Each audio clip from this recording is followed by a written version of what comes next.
안녕하세요. 제 이름은 신복순이라고 합니다. 정말 큰일 날 뻔했던 제 이야기 좀 들어주세요. 제 나이 74, 남편 먼저 하늘로 보내고 혼자 산 지도 10년이 훌쩍 넘었네요. 자식이라고는 아들 하나, 배도현. 그 아들이 장가가서 며느리까지 봤으니 자식 농사 다 지었다 생각하며 조용히 살고 있었습니다. 명절이라고 북적일 일도 없었어요. 아들 내외는 결혼 초부터 명절엔 각자 집안에 충실하자고 합의를 봤다나 뭐라나. 그래서 을에 추석 아침이면 며느리는 친정에 가고 아들 녀석만 오전에 잠깐 들러 얼굴 보고 가는 게 전부였죠. 저야 뭐 그런 게 서운할 나이는 한참 지났습니다. 요즘 젊은 사람들 다 그렇게 사는 거려니 하고 마음 편히 지내는 게 속 시끄럽지 않고 좋았어요. 그날 아침도 그랬습니다. 여느 추석처럼 아니 여느 날과 다름없이 조용히 시작되었죠. 창밖은 아직 어둑했고 저는 이른 새벽잠이 깨어 거실 소파에 앉아 멍하니 동이 터 오는 것을 바라보고 있었습니다. 차례를 지낼 것도 손님 맞이를 할 것도 없으니 마음은 한가했지만 어딘가 모르게 허전한 것은 어쩔 수 없더군요.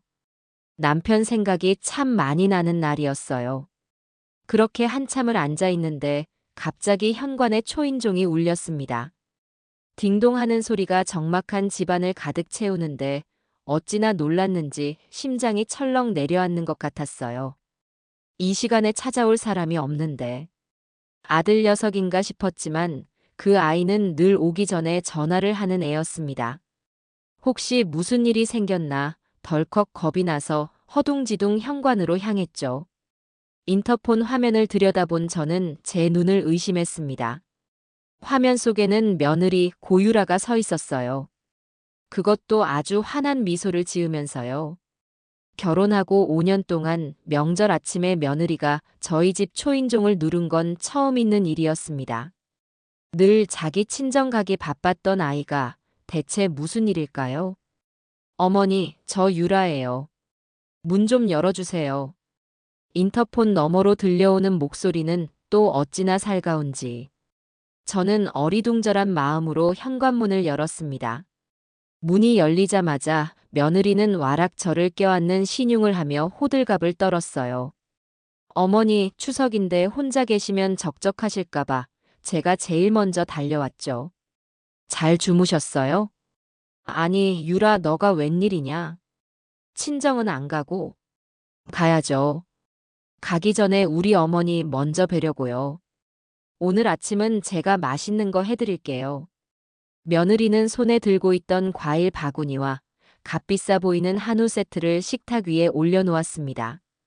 평소라면 전화 한 통으로 명절 인사를 대신하던 아이가 이렇게 양손 가득 선물을 들고 찾아온 것도 모자라 아침밥까지 차려주겠다니. 저는 기쁘기보다는 어쩐지 불안한 마음이 먼저 들었어요. 사람의 행동에는 다 그만한 이유가 있는 법인데 며느리의 갑작스러운 친절은 그 이유를 도무지 짐작할 수가 없었거든요. 아니다. 뭘 아침부터 부산스럽게. 너도 얼른 친정 가봐야지. 사돈들 기다리시겠다. 에이, 어머니. 그러지 마세요. 오늘 도현 씨도 오전에 온다고 했으니까 다 같이 아침 먹고 가도 늦지 않아요. 제가 솜씨 좀 부리게 해주세요. 네. 어찌나 살갑게 구는지 차마 거절할 수가 없었습니다. 며느리는 익숙하지도 않은 저희 집 부엌에서 서툰 솜씨로 탕국을 끓이고 잡채를 만들기 시작했어요. 그 뒷모습을 보면서도 저는 마음이 영 편치 않았습니다. 뭔가 아주 중요한 연극 무대에 오른 배우를 보는 기분이었어요. 저 과장된 몸짓과 상냥한 말투, 저 모든 것이 진짜가 아니라는 느낌을 지울 수가 없었죠. 그렇게 한참 부산을 떨던 며느리가 갑자기 제게 말했습니다. 어머니, 근데 집에 재료가 좀 부족하네요. 이왕 하는 거 제대로 차려서 아버님께도 인사드리고 싶었는데. 저랑 같이 잠깐 시장 좀 다녀오실래요? 저 혼자 가면 뭘 사야 할지 잘 몰라서요. 시장? 지금 시간에? 네. 금방 다녀오면 되죠. 어머니랑 팔짱 끼고 장 보러 가는 게 제 소원이었다니까요. 참으로 이상한 말이었습니다. 여태껏 단 한 번도 그런 기색을 내비친 적 없던 아이가 갑자기 소원이라니요. 하지만 아침부터 찾아와 애쓰는 며느리의 청을 매몰차게 거절할 수는 없었습니다. 저는 마지못해 고개를 끄덕이며 외출 준비를 했어요. 그래, 무슨 속셈인지는 몰라도 일단 장단은 맞춰주자. 오늘 안에는 꼬리가 잡히겠지. 속으로 그렇게 생각하며 저는 며느리를 따라 나섰습니다. 며느리는 제 팔짱을 꼭 끼며 제잘거렸고 우리는 아파트 주차장으로 향했어요. 며느리의 차는 평소보다 훨씬 깨끗하게 세차되어 있었고 차 안에서는 낯선 방향제 냄새가 났습니다. 저는 조수석에 앉아 창밖을 바라보며 이 기묘한 동행이 어디로 향하게 될지 불길한 예감을 애써 억누르고 있었어요. 며느리의 차는 익숙한 동네 길을 벗어나 조금 한적한 외곽 도로로 접어들었습니다. 저는 의아해서 물었죠. 유라야, 시내에 있는 큰 시장으로 가는 게 아니었니? 이 길은 좀 낯선데. 며느리는 핸들을 쥔 채 앞만 보며 대답했어요. 아, 어머니. 시내 시장은 오늘 사람이 너무 많을 것 같아서요. 아는 사람만 아는 물건 좋고 한적한 재래시장이 이 근처에 있대요. 거의 다 왔어요. 그 후로 차 안의 공기는 점점 더 무겁게 가라앉는 것 같았습니다. 며느리는 아까와 달리 말이 없었고 입술을 꾹 다문 채 운전에만 집중했어요. 저는 침묵 속에서 바짝 마르는 입술을 혀로 축이며 주위 풍경을 유심히 살폈습니다. 차가 시장이라고는 보이지 않는 낡은 상가와 공장들이 드문드문 보이는 길로 들어서는 순간이었어요. 제 핸드폰이 요란하게 울리기 시작했습니다. 화면에는 내 아들이라는 세 글자가 떠 있었죠. 어머니, 전화 받지 마세요. 운전하는데 방해돼요. 며느리가 날카롭게 말했지만 저는 망설이지 않고 통화 버튼을 눌렀습니다. 아들 녀석의 목소리를 듣고 싶었어요. 이 불안한 상황에서 유일한 내 편은 아들뿐이라는 생각이 들었거든요. 여보세요, 아들. 엄마, 엄마, 어디세요, 지금? 괜찮으세요? 수화기 너머로 들려오는 아들의 목소리는 다급함을 넘어 절박함에 가까웠습니다. 저는 옆에 앉은 며느리를 힐끔 쳐다보며 조심스럽게 대답했어요. 응, 괜찮아. 엄마 지금 시장 가는 길이다. 왜 그렇게 놀라?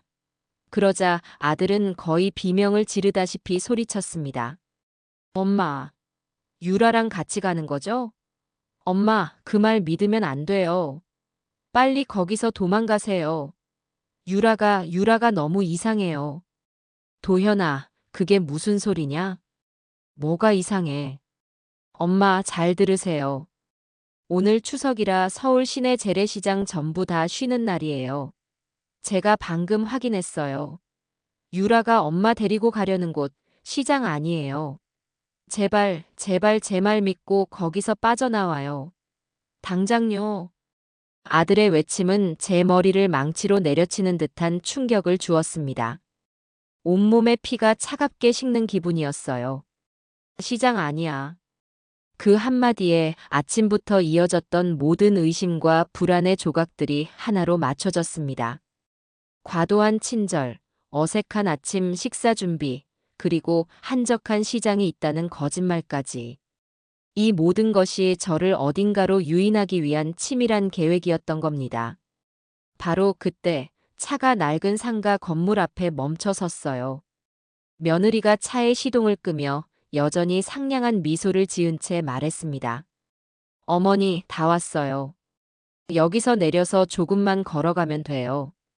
저는 전화기를 쥔 손에 힘을 주며 심장을 부여잡았습니다. 이제 선택의 시간이었어요. 여기서 순순히 며느리를 따라 내릴 것인가, 아니면 아들의 말을 믿고 내 인생 최대의 달리기를 시작할 것인가. 저는 떨리는 목소리로 아들에게 나지막이 말했습니다. 알았다, 아들. 끊어. 그리고는 최대한 태연한 표정을 지으며 며느리를 향해 고개를 끄덕였죠. 그래, 우리 유라 덕분에 좋은 시장 구경하겠구나. 차 문이 열리고 저는 땅에 발을 내디뎠습니다. 며느리가 제 팔을 부축하기 위해 다가오는 바로 그 순간, 저는 제 손에 들고 있던 가방을 바닥으로 힘껏 내던졌어요. 와르르 소리와 함께 가방 속의 물건들이 아스팔트 위로 쏟아졌습니다. 며느리가 당황해서 어머니 하고 외치며 허리를 숙이는 찰나 저는 뒤도 돌아보지 않고 뛰기 시작했습니다. 제 나이 74. 누군가에게 쫓겨 이렇게 필사적으로 달려본 것이 대체 얼마만인지. 거친 숨이 턱까지 차올랐지만 멈출 수 없었어요. 등 뒤에서 어머니, 어디 가세요? 어머니. 하고 외치는 며느리의 당황한 목소리가 점점 멀어져 갔습니다. 저는 그저 인적이 드문 이 낯선 동네에서 사람의 흔적이 보이는 큰 길을 향해 전력을 다해 달리고 또 달렸습니다. 정신없이 달리다 보니 어느새 낡고 허름한 골목길로 접어들었습니다. 금방이라도 쓰러질 듯한 담벼락과 깨진 유리창이 널린 재개발을 앞둔 동네인 듯 했어요. 숨이 턱까지 차올라 더는 뛸 수가 없었습니다. 저는 헐떡이는 숨을 몰아쉬며 반쯤 무너진 담벼락 뒤에 몸을 웅크렸어요. 심장이 제멋대로 날뛰는 소리가 귓가에 쩌렁쩌렁 울리는 것 같았죠. 등줄기로는 식은땀이 폭포수처럼 흘러내렸습니다. 조금 전까지만 해도 살갑게 웃던 며느리의 얼굴과 전화기 너머로 절규하던 아들의 목소리가 뒤섞여 머릿속을 헤집어 놓았어요. 대체 왜? 며느리는 왜 나를 이곳으로 데려오려 한 걸까요? 나를 속여서 얻으려는 것이 대체 무엇일까요? 골목 어귀에서 며느리의 목소리가 들려왔습니다. 어머니, 신복순 여사님, 어디 계세요? 아까의 다급함은 사라지고 이제는 차갑고 날카로운 기운이 서려 있었어요. 저는 저도 모르게 입을 틀어막고 숨을 죽였습니다. 또각, 또각. 며느리의 구두 소리가 점점 가까워지는 것 같아 심장이 오그라들었죠. 다행히 며느리는 제가 숨어 있는 곳까지는 들어오지 않고 골목 입구에서 잠시 서성이다가 다른 쪽으로 향하는 듯 했습니다. 구두 소리가 멀어지고 나서야 저는 참았던 숨을 길게 토해냈어요. 온몸의 힘이 쭉 빠져나가 그대로 주저앉고 말았습니다. 한참을 그렇게 앉아 있는데 문득 이 동네가 낯설지 않다는 생각이 들었어요. 주변을 둘러보니 희미한 기억들이 하나둘씩 떠오르기 시작했습니다. 맞아요. 이곳은 제가 결혼하고 신혼살림을 차렸던 동네였습니다. 남편과 함께 작은 단칸방에서 시작해 아들 도현이를 낳고 악착같이 돈을 모아 작은 집으로 옮겨가기까지. 제 젊은 날의 땀과 눈물이 고스란히 배어있는 곳이었죠. 재개발 소식이 들리면서 동네 사람들이 하나둘 떠나가고 저 역시 남편의 병간호를 위해 병원 가까운 아파트로 이사가면서 이곳을 잊고 살았어요. 수십 년 만에 다시 찾아온 옛 동네가 하필이면 며느리에게서 도망친 피난처가 될 줄은 꿈에도 몰랐습니다. 기억을 더듬어 골목길을 헤쳐나가기 시작했어요. 다행히 몸은 늙었어도 젊은 시절 매일같이 오갔던 길은 머리가 똑똑히 기억하고 있었습니다. 이 길로 쭉 가면 아직도 이 동네를 떠나지 않고 지키고 있는 내 오랜 친구, 경자네 집이 있을 겁니다. 남편들끼리도 유난히 친해서 젊었을 때 거의 매일같이 얼굴을 보고 살았던 친구예요. 남편이 죽고 제가 이사를 간 뒤로는 연락이 뜸해졌지만 경자라면 분명 저를 반겨줄 거라는 믿음이 있었습니다. 저는 마지막 남은 힘을 쥐어짜 경자네 집으로 향했습니다. 다행히 경자네 낡은 대문은 예전 모습 그대로 저를 맞아주었어요. 떨리는 손으로 대문을 두드렸습니다. 경자야, 나 복순이다. 안에 있니? 잠시 후 삐걱거리는 소리와 함께 대문이 열리고 하얀 머리카락이 희끗희끗한 경자가 모습을 드러냈습니다. 경자는 추석 아침부터 웬 행색이냐는 듯 저를 위아래로 훑어보더니 이내 제 얼굴 가득한 땀과 공포를 읽었는지 눈이 동그래졌어요. 복순아, 이게 대체 무슨 일이냐? 너 꼴이 왜 이래?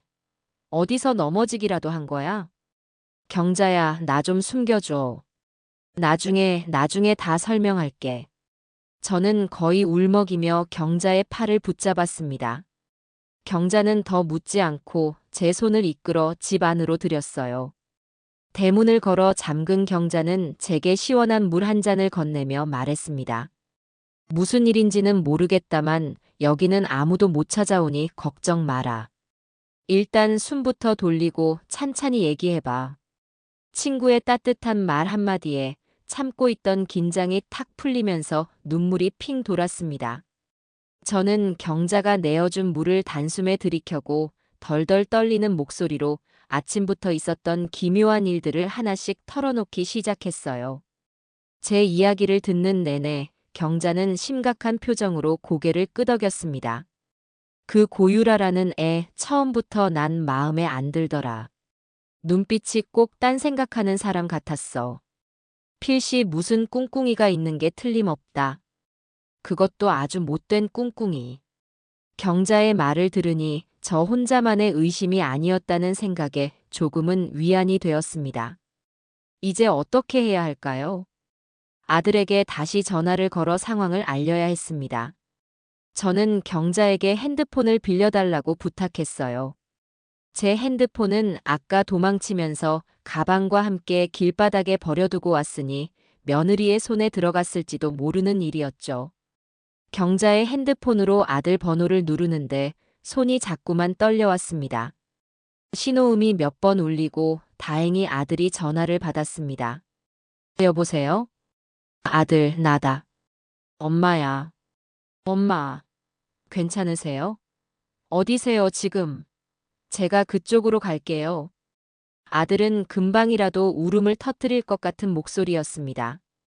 저는 아들을 안심시키며 제가 친구 경자네 집에 무사히 와 있다고 알려주었어요. 그리고는 가장 중요한 것을 물었습니다. 도현아, 너 아까 유라가 이상하다고 한 거, 시장 문 닫았다는 거 말고 또 다른 거 있니? 뭐라도 좋으니 이상했던 점 전부 다 말해봐. 아주 사소한 거라도 괜찮아. 아들은 잠시 숨을 고르는 듯 하더니 조심스럽게 입을 열었습니다. 그 입에서 나온 이야기는 제가 막연하게 품고 있던 불안감을 현실적인 공포로 바꾸어 놓기에 충분했습니다. 아들의 말에 따르면 며느리의 이상한 행동은 며칠 전부터 시작되었다고 해요. 평소에는 거들떠보지도 않던 제 안부를 묻는가 하면 제 재산이 얼마나 되는지, 가입해둔 보험은 없는지 등을 은근슬쩍 떠보기도 했다는 겁니다.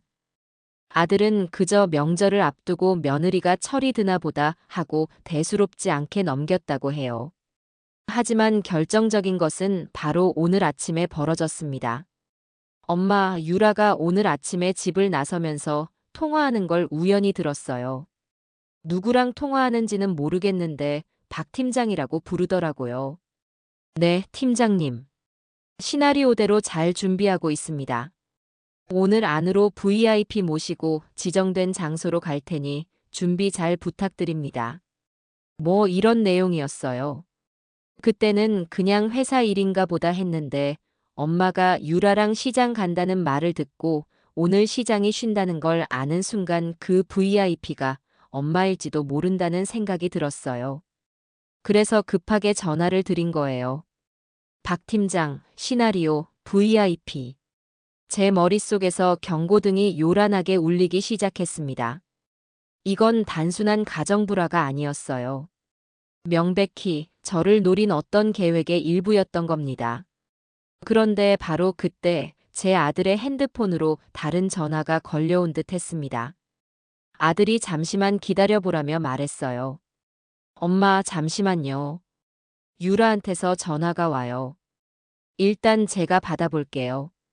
아들은 스피커폰으로 전환했고 수화기 너머로 며느리의 울음 섞인 목소리가 흘러나왔습니다. 저는 경자와 함께 숨을 죽이고 그 대화를 엿들었어요. 여보, 어떡해. 어머니가 갑자기 사라지셨어.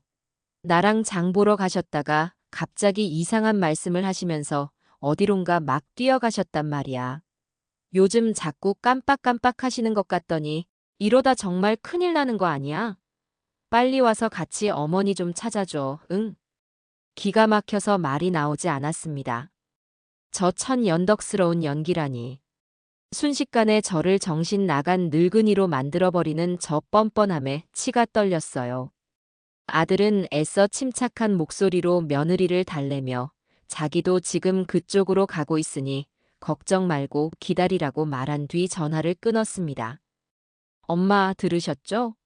저 인간이 지금 엄마를 치매 노인으로 몰고 있어요. 보통 심각한 일이 아니에요. 안다. 나도 들었다. 도현아, 정신 똑바로 차리고 내 말 잘 들어. 지금부터가 중요해. 너는 아무것도 모르는 척 유라를 걱정하는 남편 연기를 해야 한다. 그리고 집으로 돌아가. 돌아가서 유라 방, 컴퓨터, 차 안, 뭐든 좋으니 샅샅이 뒤져서 박 팀장이나 시나리오와 관련된 단서를 찾아내. 사진을 찍든 파일을 복사하든 모든 증거를 확보해야 해. 이건 우리 모자에 목숨이 걸린 일일지도 몰라. 할 수 있겠니? 저는 더 이상 도망만 다니는 약한 피해자가 아니었습니다. 내 아들과 내 자신을 지키기 위해 이제는 이 더러운 연극의 판을 뒤집어 엎을 차례였어요. 아들은 잠시 망설이는 듯 했지만 이내 결심이 선 목소리로 대답했습니다. 네, 엄마. 걱정 마세요. 제가 다 찾아낼게요. 엄마는 거기서 절대 나오지 말고 꼭 몸조심하고 계세요. 전화를 끊고 저는 친구 경자의 얼굴을 바라보았습니다.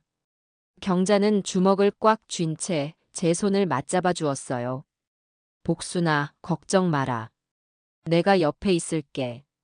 그 나쁜 것들, 내가 꼭 내 손으로 잡게 해줘야지. 친구의 든든한 응원에 저는 다시 한번 마음을 굳게 다잡았습니다. 이제 반격의 시간이었어요. 며느리 고유라와 그 뒤에 숨어있는 박 팀장이라는 자가 꾸민 이 더러운 시나리오의 결말은 이제부터 제가 직접 써내려갈 참이었습니다. 그렇게 경자네 집에서 초조하게 아들의 연락을 기다린 지 두어 시간이 흘렀을까요? 추석 아침에 부산함이라고는 찾아볼 수 없는 정막만이 흐르는 낡은 동네는 마치 세상과 단절된 섬 같았어요. 밖에서는 무슨 일이 벌어지고 있는지, 아들은 무사히 증거를 찾고 있는지 온갖 생각들이 머릿속을 헤집어 놓았습니다. 경자는 그런 제 마음을 아는지 따뜻한 꿀물 한 잔을 타주며 아무 말 없이 옆을 지켜주었죠. 바로 그때 경자의 핸드폰이 짧게 울렸습니다. 아들에게서 온 문자 메시지였어요. 사진 몇 장과 함께 짧은 글이 적혀 있었습니다. 찾았어요, 엄마. 유라 가방 속 파우치 안에 있던 USB예요. 지금 바로 안에 있는 파일들 열어서 보내드릴게요. 심장이 다시 쿵쾅거리기 시작했습니다. 저는 경자와 함께 거실의 낡은 컴퓨터 앞에 앉아 아들이 보내올 파일을 기다렸어요. 잠시 후 신복순 여사님 최종 시나리오라는 끔찍한 제목의 파일이 도착했습니다. 경자가 마우스를 클릭해 파일을 열자 화면에는 제 상상을 초월하는 기가 막힌 내용들이 펼쳐졌어요. 그것은 말 그대로 대본이었습니다.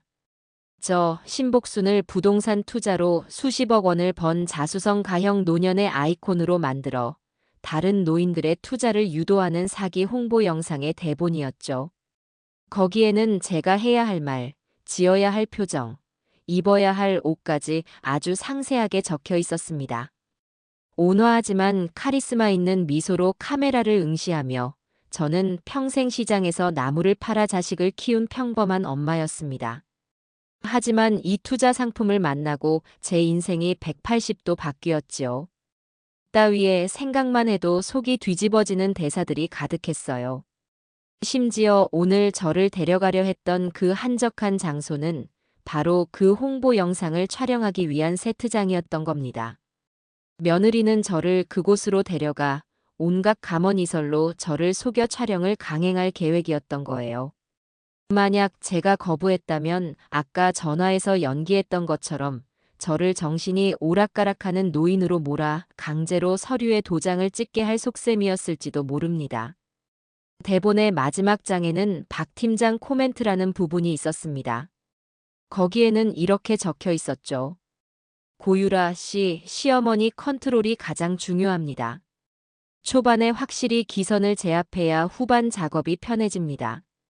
영상 촬영 후 수익금 배분 계약서와 함께 재산관리 위임 계약서까지 받아내는 것이 최종 목표임을 잊지 마세요. 그 글을 읽는 순간 온몸에서 피가 빠져나가는 기분이었습니다. 며느리는 단순히 저를 사기극에 이용하려던 것이 아니었어요. 제 전 재산을 통째로 삼키려는 계획이었던 겁니다. 제 등 뒤에 비수를 꽂는 것도 모자라 그 칼로 제 심장을 도려내려 한 것이나 다름없었어요. 이런 천하의 몹쓸 것들. 옆에서 함께 화면을 보던 경자가 분노를 참지 못하고 소리쳤습니다. 하지만 저는 이상하게도 눈물이 나지 않았어요. 분노와 배신감이 온몸을 휘감았지만 그보다 더 큰 어떤 감정이 제 마음속에서 꿈틀거리고 있었습니다. 그것은 바로 결심이었어요. 저들이 나를 주연 배우로 삼아 연극을 꾸몄다면 기꺼이 그 무대에 올라주리라. 하지만 연출과 결말은 내가 정한다. 저들이 써놓은 천박한 시나리오 대신 제 인생의 지혜와 용기로 써내려가는 새로운 시나리오로 저들을 심판하리라. 저는 자리에서 벌떡 일어났습니다. 그리고 경자의 눈을 똑바로 바라보며 말했어요. 경자야, 나 좀 도와줘야겠다. 그리고 내 아들에게도 전해야겠어. 이제부터는 저들이 만든 판이 아니라 내가 짜는 판 위에서 움직일 거라고. 이 신복순이가 호락호락한 늙은이가 아니라는 걸 내 며느리와 그 뒤에 숨은 놈들에게 뼈저리게 가르쳐줘야지. 더 이상 두려움에 떠는 도망자가 아니었습니다. 저는 제 인생을 지키기 위해 그리고 저들 때문에 피눈물을 흘릴지 모르는 또 다른 피해자들을 막기 위해 기꺼이 사기꾼들이 파놓은 함정 속으로 걸어 들어가기로 마음먹었어요. 경자네 집, 낡은 자개장 앞은 순식간에 제 인생을 건 연극의 대본 리딩 현장이 되었어요. 컴퓨터 화면에 떠있는 신복순 여사님 최종 시나리오라는 글자를 보고 있자니 처음에는 치밀어 오르던 분노가 점차 차가운 결심으로 바뀌어 갔습니다. 저들이 나를 배우로 쓰려 했다면 기꺼이 배우가 되어주리라. 다만 연출도 결말도 모두 내가 정하는 무대 위에서 말이죠. 저는 옆에 있던 경자의 손을 꼭 잡았습니다. 경자야, 나 좀 도와줘야겠다. 이대로 저것들한테 내 인생을 통째로 내어줄 수는 없어. 내가 저것들보다 밥그릇은 몇만 개는 더 챙겨 먹고 살았는데 고작 저런 애송이들한테 당할 수는 없지 않겠니? 경자는 제 눈에 서린 결심을 읽었는지 걱정스러우면서도 든든한 표정으로 고개를 끄덕였어요. 복순아, 너답다. 그래, 뭐부터 하면 되겠니? 내가 뭐든 도와줄게. 저는 먼저 아들에게 전화를 걸어 제가 세운 계획의 얼개를 차근차근 설명했습니다. 제가 미끼가 되어 며느리와 그 사기꾼 일당을 다시 만날 테니 너는 결정적인 증거를 가지고 결정적인 순간에 나타나 달라고요. 당연히 아들은 거의 울부짖으며 반대하고 나섰습니다. 엄마, 제정신이세요? 그놈들이 어떤 놈들인 줄 알고 엄마가 직접 나서요. 절대 안 돼요. 제가 당장 경찰에 신고할게요. 그 시나리오 파일만 있어도 충분해요. 도현아, 내 아들. 정신 똑바로 차리고 들어. 경찰에 신고하면 고유라와 그 박 팀장이라는 작자는 잡히겠지.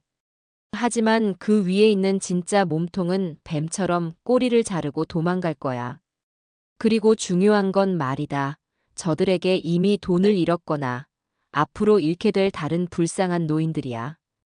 이 기회에 저 사기단 전체를 일망타진하려면 저들이 스스로 모든 증거를 내놓게 만들어야 해. 그러려면 우리가 직접 덫을 놔야 한다. 그래도 어떻게 엄마를 미끼로 써요? 제가 아들인데 어떻게 엄마를 위험한 곳으로 보내요? 위험하지 않아.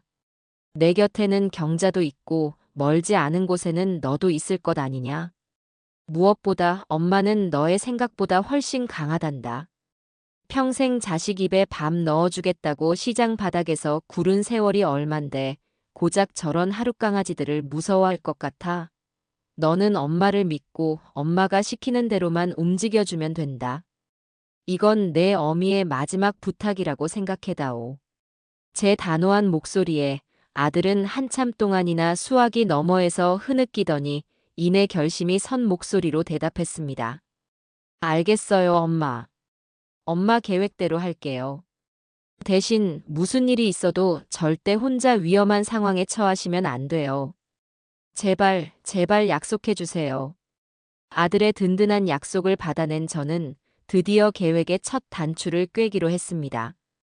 바로 제 인생 최악의 악역, 며느리 고유라에게 전화를 거는 것이었죠.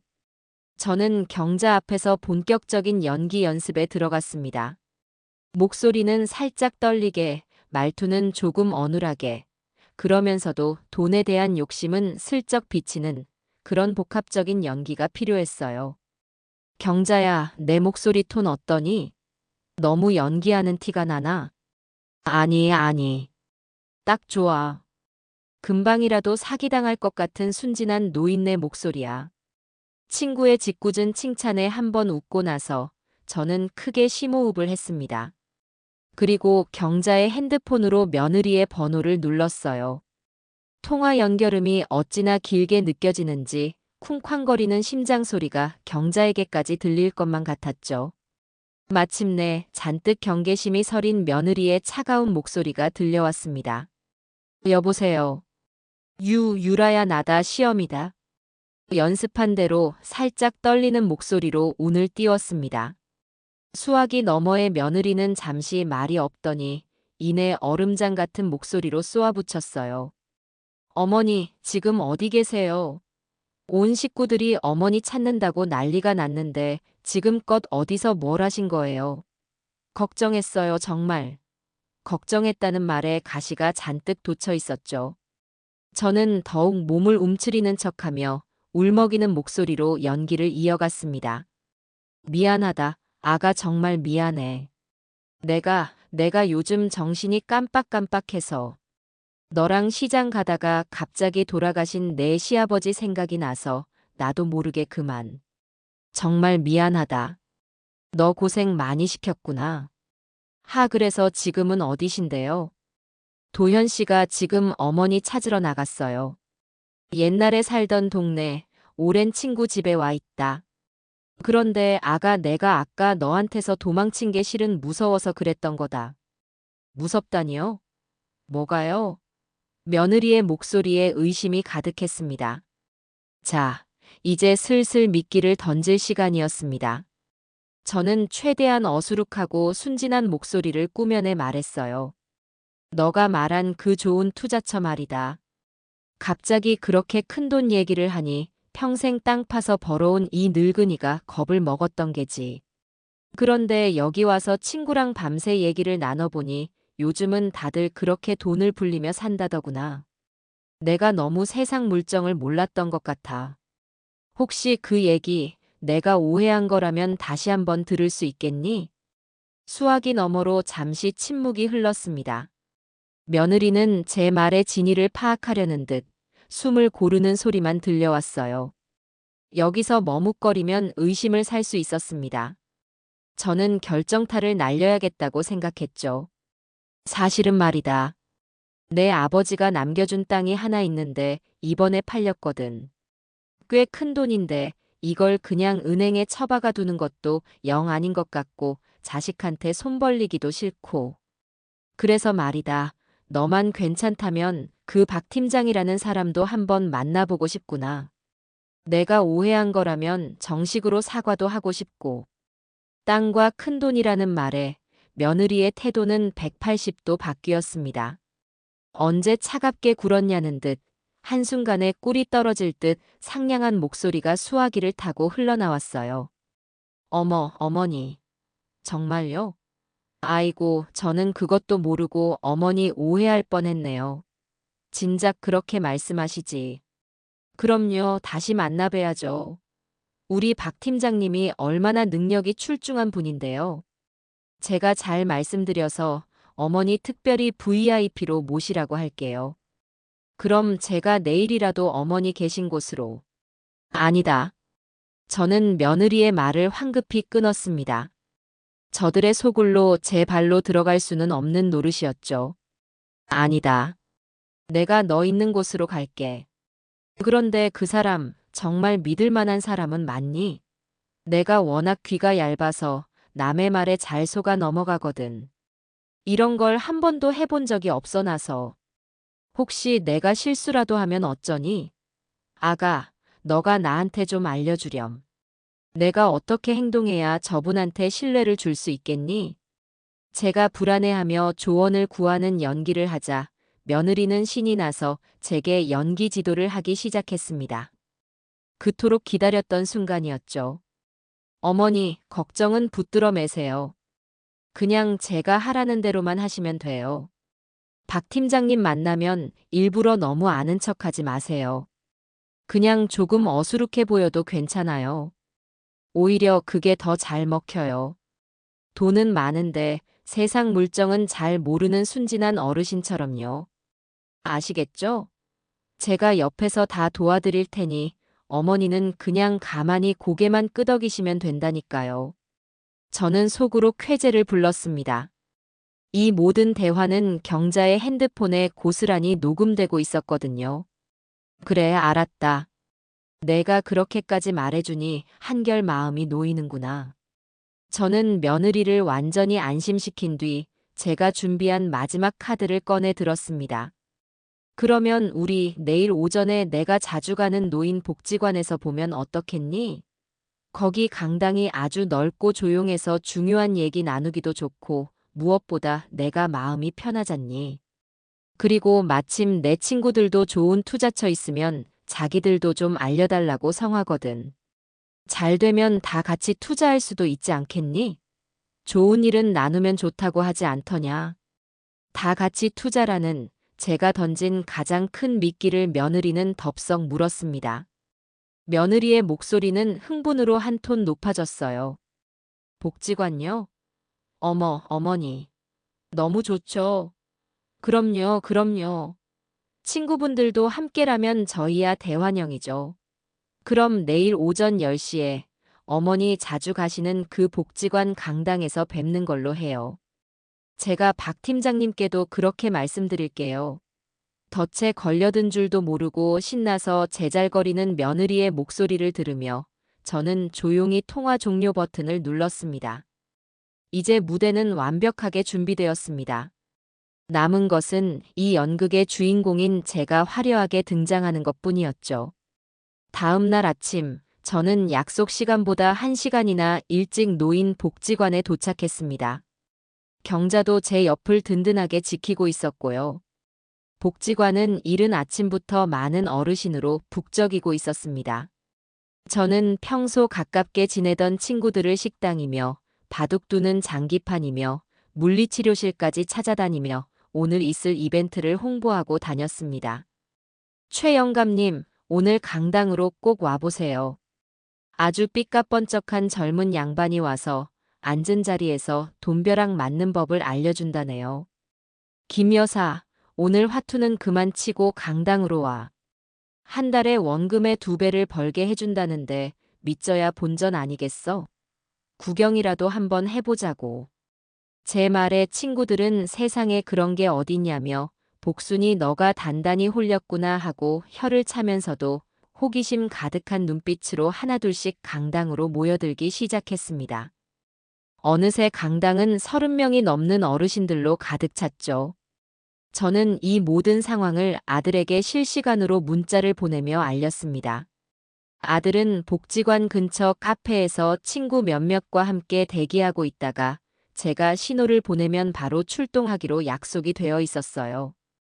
약속 시간인 10시가 되자 복지관 입구가 소란스러워지더니 한껏 치장한 며느리와 기름진 머리를 하고 번지르르한 명품 짝퉁 양복을 차려입은 한 남자가 들어섰습니다. 바로 박 팀장이라는 자가 틀림없었어요. 그들은 강당을 가득 메운 어르신들을 보고는 잠시 당황하는 듯 하더니 이내 서로 눈빛을 교환하며 감추지 못할 탐욕의 미소를 지었습니다. 예상치 못한 월척들이 그물 안으로 제 발로 걸어 들어왔다고 생각하는 게 분명했어요. 며느리는 제게 다가와 보란 듯이 팔짱을 끼며 살갑게 굴었습니다. 어머니, 일찍 오셨네요. 와, 친구분들도 정말 많이 오셨다. 안녕하세요, 어르신들. 어머니 친구분들이시구나. 제가 어머니 며느리 고유라라고 합니다. 잘 부탁드립니다. 저는 그런 며느리의 손을 슬며시 뿌리치며 박 팀장이라는 자를 위아래로 훑어보았습니다. 그는 제게 90도로 허리를 숙이며 명함을 내밀었죠. 미래자산 컨설팅 수석 팀장 박성철. 저는 그 명함을 받아들고 일부러 눈을 가늘게 뜨고 쳐다보며 말했습니다. 미래자산? 그게 뭐 하는데요? 나는 그런 어려운 말은 영 모르겠는데. 어르신. 어렵게 생각하실 것 하나도 없습니다. 잠자고 있는 어르신의 소중한 쌈짓돈을 저희가 활기차게 깨워서 몇 배, 몇십 배로 불려드리는 일을 하는 곳이라고 생각하시면 됩니다. 한마디로 제가 어르신을 부자로 만들어드리는 산타클로스라고나 할까요? 박 팀장은 유들유들한 말투와 과장된 몸짓으로 어르신들의 환심을 사려 애썼습니다. 그는 준비해온 노트북을 연단에 설치하고 본격적인 투자 설명회를 시작했어요. 화면에는 알아들을 수도 없는 영어와 복잡한 그래프들이 번쩍였지만 그의 말은 아주 단순하고 명료했습니다. 묻지도 따지지도 않고 저희에게 돈을 맡기시기만 하면 강남에 빌딩을 살 수 있다. 저는 그의 허황된 말이 한참 이어지던 도중 일부러 손을 번쩍 들고 질문을 던졌습니다. 제 어설픈 연기에 막이 오른 것이죠. 저기요, 팀장 양반. 내가 궁금한 게 하나 있는데. 그렇게 돈 벌기가 쉬우면 팀장 양반은 왜 직접 안 하고 우리 같은 늙은이들 돈을 모아서 하려고 하는 거예요? 당신 돈으로 하면 더 많이 벌지 않겠어? 제 돌발 질문에 박 팀장의 번지르르한 얼굴이 순간 굳어지는 것이 보였습니다. 강당에 모여있던 어르신들도 그러게 말이야 하는 듯 웅성거리기 시작했죠. 박 팀장은 이내 억지 미소를 지으며 둘러댔습니다. 아주 좋은 질문이십니다, 어르신. 저희 회사는 더 많은 분에게 부자가 될 기회를 나누어 드리는 것을 기업 이념으로 삼고 있기 때문입니다. 저 혼자 부자가 되는 것은 의미가 없지요. 다 함께 잘 사는 세상을 만드는 것이 저희의 꿈입니다. 그럴듯한 말이었지만 저는 고개를 갸웃거리며 다시 한번 순진한 표정으로 물었습니다. 그래요? 참 좋은 회사네. 그런데 여기 계약서를 보니까 글씨가 깨알 같아서 나는 무슨 말인지 하나도 모르겠어. 이거 혹시 잘못되면 내 돈 다 날리는 거 아니오? 내 피 같은 돈인데 원금은 꼭 보장이 되는 거지요? 제 질문은 사기꾼들이 가장 싫어하는 원금 보장이라는 핵심을 찌르는 것이었습니다. 어르신들의 눈빛이 점점 더 의심으로 가득 차기 시작했어요. 박 팀장과 며느리의 이마에는 식은땀이 송골송골 맺히기 시작하는 것이 보였습니다. 분위기가 점점 더 싸늘하게 식어가자 제 옆에 앉아있던 바람잡이, 친구 경자가 결정적인 한 방을 날렸습니다. 경자는 일부러 강당 안의 모든 사람이 들을 수 있도록 큰 목소리로 제게 말했어요. 복순아, 너 저 양반 말만 믿고 덜컥 계약하면 절대로 안 된다. 세상에 공짜가 어디 있니? 내가 우리 큰아들한테 한번 물어볼까? 우리 큰아들이 변호사잖아. 이런 중요한 계약서는 법률 전문가한테 꼭 확인을 받아봐야 한다고 입이 닳도록 말했는데. 팀장님 괜찮으시죠? 제가 지금 바로 전화해서 이 계약서 사진 찍어 보내주고 정말 안전한 건지 한번 물어봐도 되겠습니까? 변호사 아들이라는 말은 그야말로 핵폭탄급 효과를 발휘했습니다.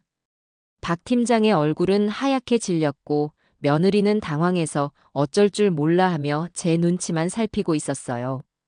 순진한 노인들만 상대하며 쉽게 돈을 벌어왔던 그들에게 오늘 이곳 노인복지관은 마치 사자굴처럼 느껴졌을 겁니다.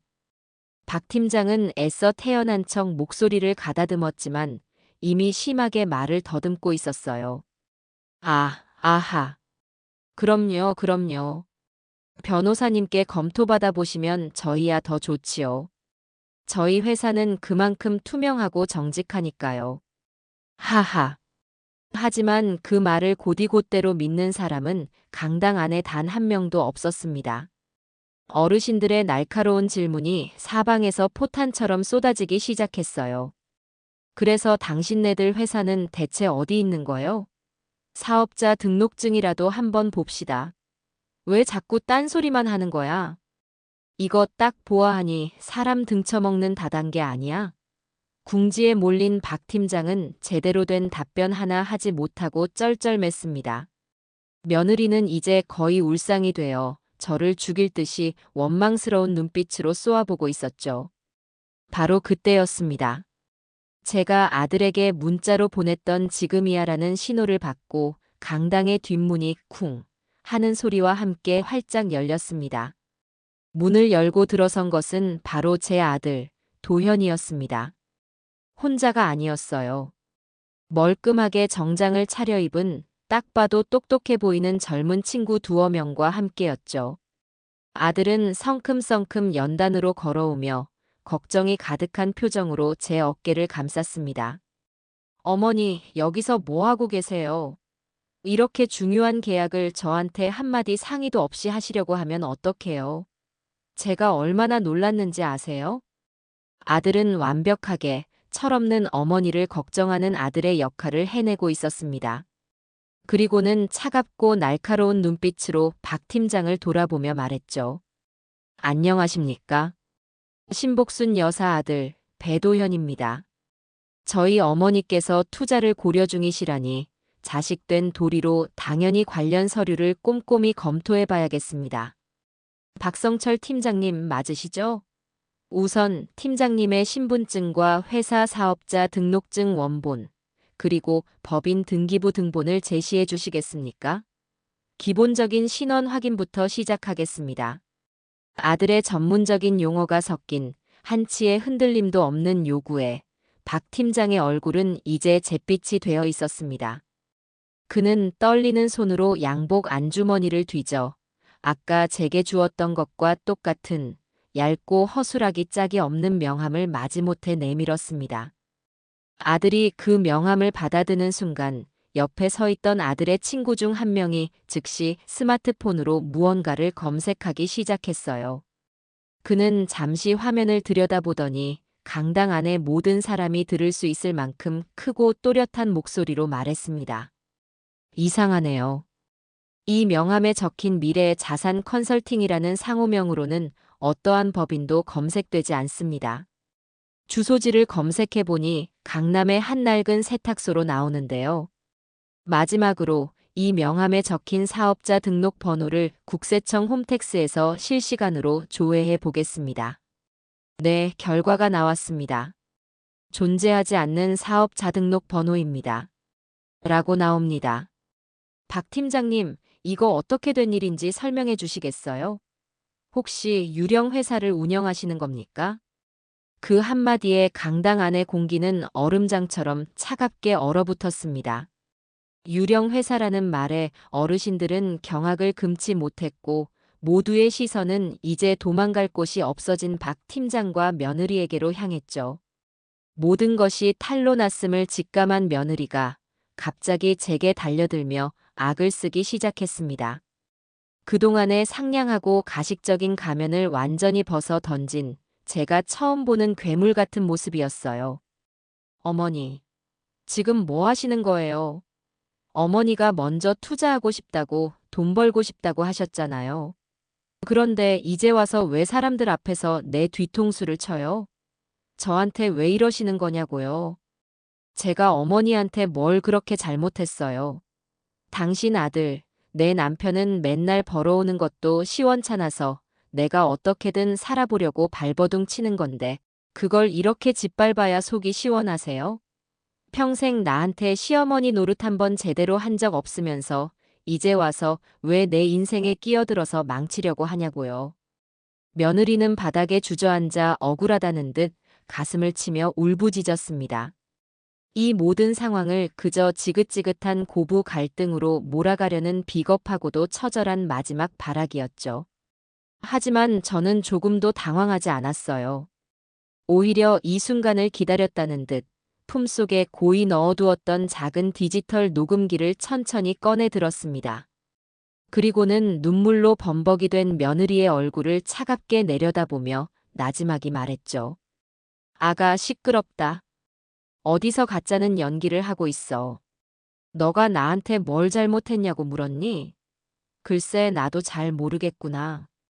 그러니 우리 다 같이 한번 들어볼까? 너의 진짜 속마음이 무엇이었는지. 너가 어제 나한테 전화로 이 자리에서 나더러 어떻게 연기하라고 직접 가르쳐 줬는지 말이다. 저는 녹음기의 재생 버튼을 눌렀습니다. 그리고 어제 며느리가 흥분해서 말했던 목소리. 어머니, 그냥 조금 어수룩해 보여도 괜찮아요. 돈은 많은데 세상 물정은 잘 모르는 순진한 어르신처럼요. 아시겠죠?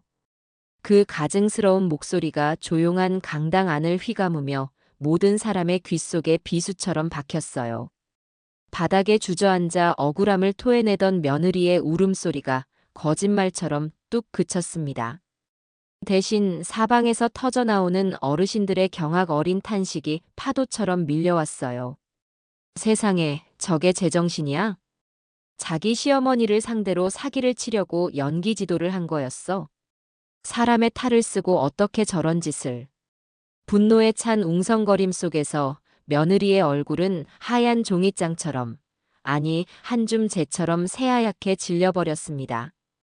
모든 핏기가 사라진 얼굴로 멍하니 저와 제 손에 들린 녹음기를 번갈아 쳐다보는 그 텅 빈 눈동자에는 더 이상의 연극도 분노도 남아있지 않았어요. 오직 모든 것이 끝났다는 처절하고도 완벽한 절망감만이 감돌았죠. 옆에 서 있던 박 팀장이라는 자 역시 상황 파악이 끝났는지 기름기가 흐르던 얼굴이 흙빛으로 변해 있었습니다. 그는 슬금슬금 뒷걸음질 치며 강당을 빠져나가려 했지만 이미 눈치가 백단인 우리 복지관의 최 영감님과 몇몇 어르신들이 육중한 몸으로 그의 앞을 가로막고 서 있었습니다. 어이, 박 팀장 양반. 어딜 그렇게 슬금슬금 꽁무니를 빼려고. 당신 우리 피 같은 쌈짓돈 등쳐먹으려고 사기친 거 맞지, 이놈아. 최 영감님이 쩌렁쩌렁한 목소리로 소리쳤습니다. 아, 아닙니다. 어르신들, 이건 정말 오해십니다. 저는 저 여자 고유라 씨가 시키는 대로 했을 뿐입니다. 모든 건 저 여자가 꾸민 일이라고요. 저는 억울합니다. 궁지에 몰린 쥐가 고양이를 물어뜯듯 박 팀장은 모든 죄를 며느리에게 뒤집어 씌우며 발악하기 시작했습니다. 그 추악하고 비겁한 모습에 넋을 잃고 있던 며느리가 갑자기 실성한 사람처럼 웃기 시작했어요. 하하 내가 시켰다고? 박성철 씨, 당신 지금 제정신이야? 도박 빚에 허덕이던 나한테 접근해서 시어머니 재산만 빼먹으면 인생 역전할 수 있다고 바람 넣은 게 대체 누군데? 당신이 그랬잖아. 시어머니만 한번 제대로 구슬리면 내 빚도 다 갚고 강남에 아파트도 살 수 있다고 매일같이 나를 조종한 게 바로 당신이잖아. 두 사기꾼이 서로를 물어뜯으며 이전투구를 벌이는 모습은 그야말로 한편의 저질 막장 드라마를 보는 것 같았습니다. 어르신들은 그 추태에 에잇, 더러운 것들 하며 침을 뱉고 욕설을 퍼부었죠. 바로 그때 강당의 문이 다시 한번 활짝 열리며 제복을 입은 경찰 대여섯 명이 들이닥쳤습니다. 제 아들 도현이가 미리 신고를 해둔 것이었어요. 경찰의 등장에 아수라장 갔던 강당 안의 소란은 순간적으로 멎었습니다. 사기 사건 신고를 받고 출동했습니다. 미래 자산 컨설팅 관계자 박성철 씨와 고유라 씨 맞으십니까? 한 형사가 낮은 목소리로 물었습니다. 두 분을 사기 및 사기미수 혐의로 현장에서 체포합니다. 두 분은 변호사를 선임할 수 있으며 묵비권을 행사할 수 있고, 형사들이 미란다 원칙을 고지하며 두 사람에게 다가가 차가운 수갑을 채우는 동안 며느리는 넋이 나간 사람처럼 바닥에 주저앉아 끝났어, 이제 다 끝났어 하고 중얼거리기만 했습니다. 반면 박 팀장은 끝까지 발버둥 쳤어요. 경찰에게 양팔이 붙들려 끌려나가면서까지 제 아들에게 소리쳤죠. 이봐요. 당신 어머니 때문에 내 인생이 끝장났어. 내가 당신 마누라한테 얼마나 많은 돈을 썼는데. 내가 다 불어버릴 거야. 당신 마누라가 얼마나 헤프게 돈을 썼는지, 명품에 미쳐서 무슨 짓까지 했는지 내가 경찰서 가서 하나도 빼놓지 않고 다 말할 거라고. 당신도 그 여자 때문에 인생 종치게 될 줄 알아. 그 추악한 절규는 강당 문이 쿵 하고 닫히면서 희미해졌습니다. 끔찍했던 소란이 모두 끝나고 강당 안에는 어색한 침묵만이 흘렀어요. 저는 참고 또 참았던 숨을 길게 내쉬며 다리에 힘이 풀려 휘청했습니다. 아들이 놀라 달려와 저를 부축해 주었죠. 엄마, 괜찮으세요? 바로 그때 강당을 가득 채우고 있던 어르신들이 약속이나 한 듯 제게 다가와 박수를 치기 시작했습니다. 처음에는 몇몇이 치던 박수가 순식간에 강당 전체를 가득 채우는 우레와 같은 함성이 되었어요. 아이고, 신복순 여사. 정말 큰일 하셨습니다. 복순이 너 아니었으면 우리 여기 있는 늙은이들, 평생 모은 쌈짓돈 저 하이에나 같은 놈들한테 다 갖다 바칠 뻔했네. 지혜가 정말 대단해. 우리가 다들 복순이 덕분에 살았어. 오늘 점심은 우리가 다 쏠게. 친구 경자는 눈물을 글썽이며 제 손을 꼭 잡아주었고, 평소 무뚝뚝하기 짝이 없던 최 영감님마저 제게 다가와 어색하게 등을 두드렸습니다. 내가 사람을 잘못 봤구먼. 신 여사, 정말 대단하십니다. 하마터면 내 아파트 보증금 날릴 뻔했소. 정말 고맙습니다.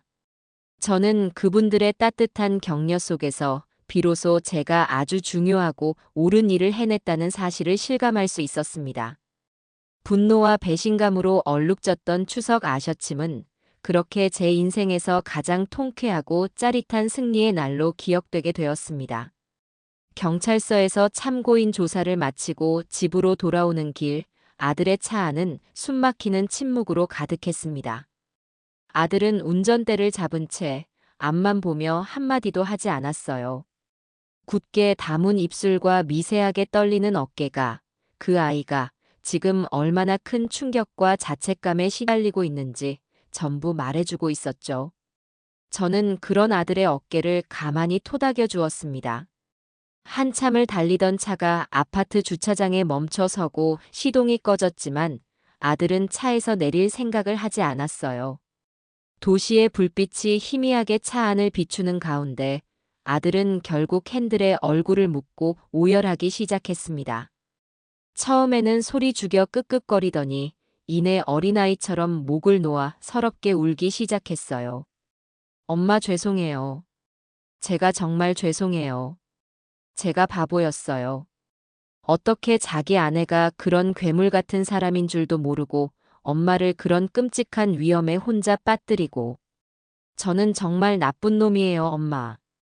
자식의 눈물 앞에서 무너지는 것이 부모 마음이라고 했던가요? 덩치만 산만한 아들이 온몸을 들썩이며 우는 모습을 보니 제 마음도 갈기갈기 찢어지는 것 같았습니다. 저는 우는 아들의 등을 한참 동안이나 가만히 쓸어주며 최대한 담담하고 따뜻한 목소리로 말했어요. 도현아, 고개 들어라. 뭐가 죄송해. 너가 뭘 잘못했는데. 사람 속은 열길 물속보다도 깊다고 했다. 20해를 넘게 같이 산 부모 속도 모를 때가 있는데 하물며 작정하고 너를 속인 사람의 속을 내가 어찌 다 알았겠니. 그러니 너를 탓하지 마라. 엄마는 괜찮다. 하나도 다치지 않았고 오히려 아주 통쾌하게 저것들을 다 잡아넣지 않았니. 그러니 그만 울어.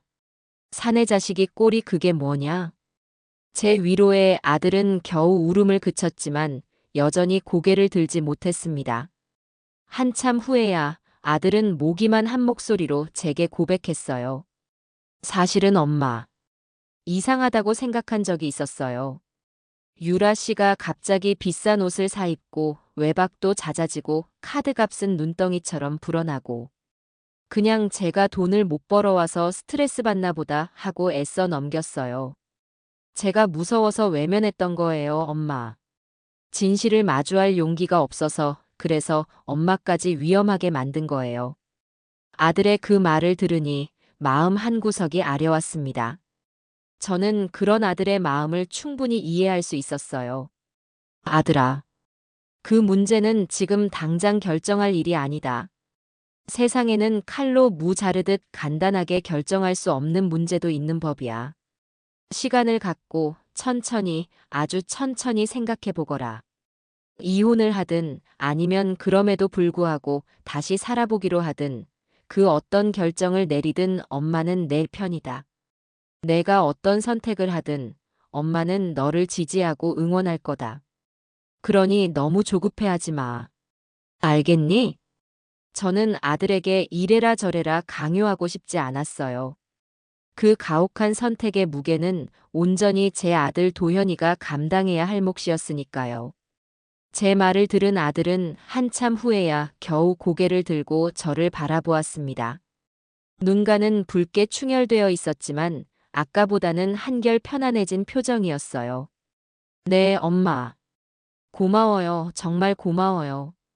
우리는 그렇게 한참을 차 안에 앉아 있었습니다. 창밖으로 보이는 추석 밤하늘의 둥근 달이 어쩐지 오늘따라 유난히 처연하게 느껴졌어요. 며칠 뒤 사건을 담당한 형사에게서 연락이 왔습니다. 박성철과 고유라에 대한 조사가 진행되면서 그들이 벌인 사기 행각의 전모가 속속들이 드러나고 있다는 것이었어요. 아들과 함께 찾아간 경찰서에서 우리는 담당 형사로부터 더욱 충격적인 사실을 전해 듣게 되었습니다. 형사가 보여준 서류 뭉치에는 며느리의 지난 몇 년간의 행적이 고스란히 담겨 있었죠. 고유라 씨는 상습적으로 불법 도박 사이트를 이용해 왔습니다. 처음에는 소액으로 시작했지만 점점 액수가 커져서 사채까지 끌어다 쓴 것으로 보입니다. 이건 고유라 씨의 신용카드 사용 내역서입니다. 매달 수백만 원어치의 명품 가방과 옷을 사들였어요. 남편이 벌어다 주는 돈으로는 도저히 감당할 수 없는 수준이었죠. 형사의 설명에 따르면 이 사기단은 유령 회사를 차려놓고 주로 부유한 노인들에게 접근해 고수익을 미끼로 투자를 유도한 뒤 돈을 가로채는 전문적인 조직이었습니다. 박성철은 그 조직의 중간 관리자급이었고요.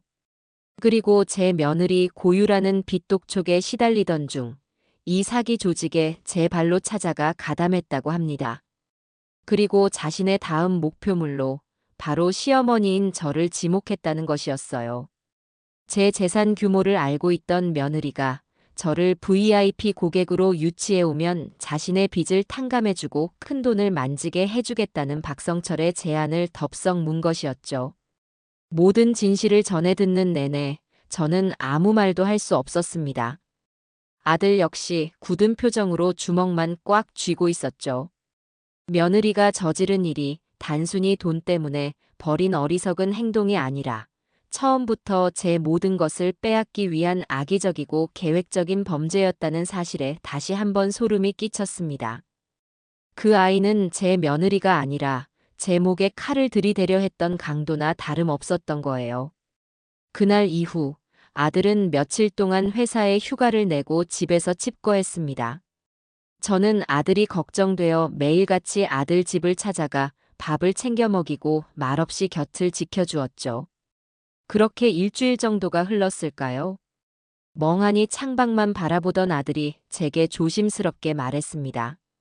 엄마, 유라 씨를 한번 만나러 가야 할 것 같아요.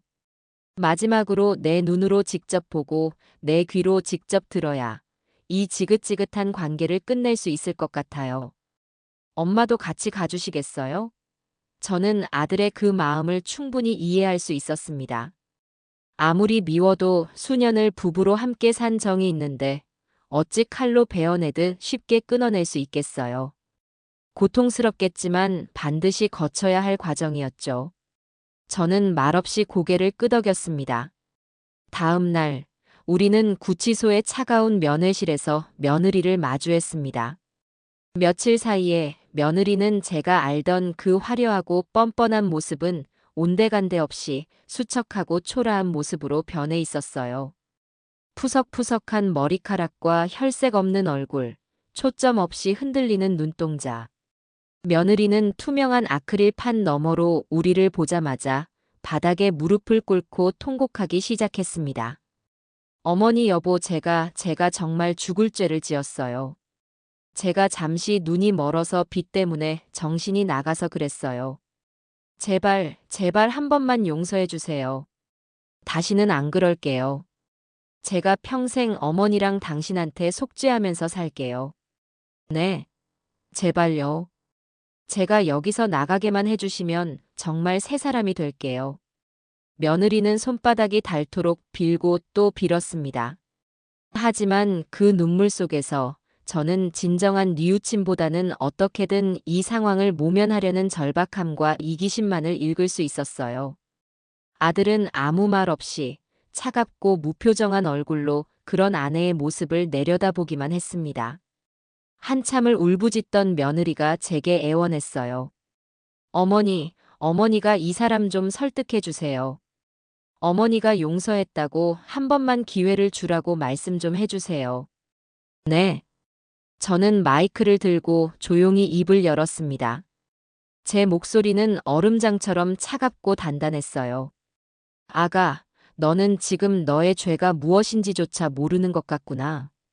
내 죄는 돈 때문에 사기를 친 것이 아니다. 너는 내 남편의 믿음을 짓밟았고 이 시어미의 마음에 평생 씻을 수 없는 상처를 줬으며 너와 아무 상관도 없는 다른 늙은이들의 피 같은 돈까지 탐냈어. 그게 너의 진짜 죄다. 그런데 어디서 감히 내게 용서를 구하는 것이냐? 어머니, 제가 정말 잘못. 나는 너를 용서할 생각도 그럴 자격도 없다. 너를 용서하는 건 내 몫이 아니야. 법의 심판을 받고 내가 저지른 죄값을 온전히 치르거라. 그리고 평생 동안 내가 오늘 무슨 짓을 했는지 골백번, 골천번 되새기며 살아. 다시는 내 아들 앞에, 그리고 내 앞에 나타나지 마라. 이것이 내가 내게 해줄 수 있는 마지막 말이다. 저는 그 말을 끝으로 미련 없이 자리에서 일어났습니다. 아들도 말없이 저를 따라 일어섰죠. 우리는 등 뒤에서 여보, 잘못했어. 내가 정말 잘못했어. 하고 절규하는 며느리의 울음소리를 뒤로 한 채 차가운 구치소를 빠져나왔습니다. 집으로 돌아온 그날 저녁, 아들은 제게 도장이 찍힌 이혼 서류를 내밀었습니다. 모든 것을 정리할 결심이 선 한결 단단해진 얼굴이었어요. 저는 아무 말 없이 아들이 차려준 저녁 밥상에 앉아 밥을 먹었습니다. 추석날 이후 처음으로 우리 두 식구는 아주 길고 또 아주 조용한 식사를 함께 했습니다. 그렇게 지독했던 폭풍이 지나가고 제 삶에도 조금씩 평화가 찾아오기 시작했습니다. 며느리와의 악연을 끊어낸 아들은 이혼의 아픔을 딛고 다시 자신의 일상으로 돌아가기 위해 애썼고 저 역시 그런 아들을 묵묵히 응원하며 제 삶을 살아갔죠. 특히 제가 매일같이 나가던 노인복지관은 이제 제게 새로운 활력소가 되어 주었습니다. 제가 사기꾼을 잡은 이야기가 복지관을 중심으로 온 동네의 영웅담처럼 퍼져나간 덕분이었어요. 아이고, 우리 신복순 여사님 오셨네. 사기꾼 잡는 명탐정. 언니, 오늘 점심은 내가 살게. 언니 덕분에 내 퇴직금 지켰잖아. 저는 어딜 가나 어르신들의 환대를 받는 복지관의 최고 인기 스타가 되었습니다. 처음에는 쑥스럽고 어색했지만 저를 보며 환하게 웃어주는 친구들의 얼굴을 보니 저 역시 기분이 좋아지는 것을 느낄 수 있었어요.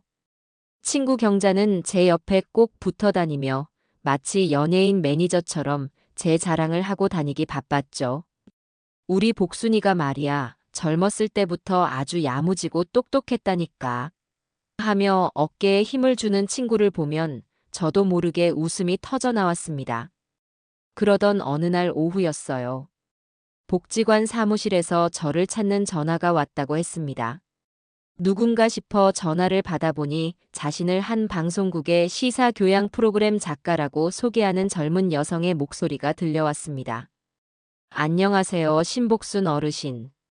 저는 세상 속으로라는 프로그램의 이 작가라고 합니다. 어르신께서 최근에 겪으신 그 금융 사기단 검거 이야기를 듣고 연락드렸습니다. 정말 대단한 일을 하셨더라고요. 아이고, 별 말씀을요. 대단하긴요. 그냥 제 돈 제가 지키려고 발버둥 친 것뿐인데요. 아닙니다, 어르신. 어르신의 지혜와 용기 덕분에 더 큰 피해를 막을 수 있었다고 들었습니다. 그래서 말인데요. 저희가 이번에 노인 대상 금융 사기 예방에 대한 특집 방송을 기획하고 있는데 어르신께서 직접 출연하셔서 그때의 경험을 생생하게 이야기해 주실 수 있을까 해서요.